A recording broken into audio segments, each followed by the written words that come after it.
If Amora had left home 5 seconds earlier, if the rain had waited one more minute, if the wind hadn't snatched her resume out of her hands, she would never have met him.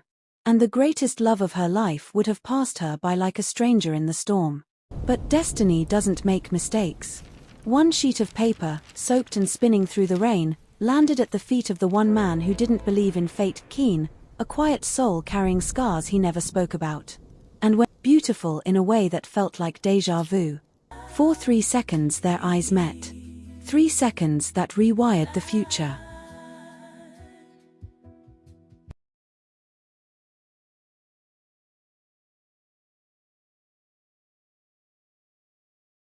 Rain fell like broken glass over the streets of Enugu, slashing the dusty evening with sudden, violent beauty.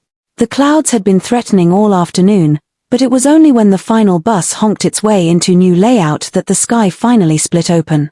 Amora was soaked in seconds. Her file bag, containing the resume she had printed with her last 1,200 naira, was already damp at the edges. She groaned, pressing it under her arm as she ran toward the small keek parked by the roadside. "Madam, enter fast now.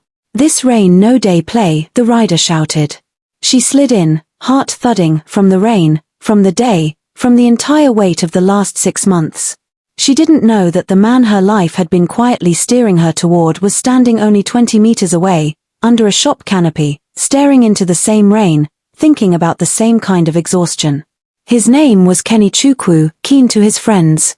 A software engineer with a job that paid well, parents that expected too much, a heartbreak he didn't like to talk about, and an emptiness he had stopped trying to explain. He was waiting for the rain to slow when the wind suddenly seized Amora's resume and hurled it like a bird toward him. A sheet of paper slapped against his leg. He bent down automatically, peeling the wet page off his trousers. Amora Nwosu. He read the name printed at the top. He looked up at the keek, just as it rattled forward, its tires splashing water like silver wings. And then, eye contact. For 3 seconds their eyes locked. 3 seconds that felt like something tugged at both their chests. She didn't know why she looked at him. He didn't know why the sight of her hit him like a memory he'd never lived. The keek pulled away. The paper was still in his hand.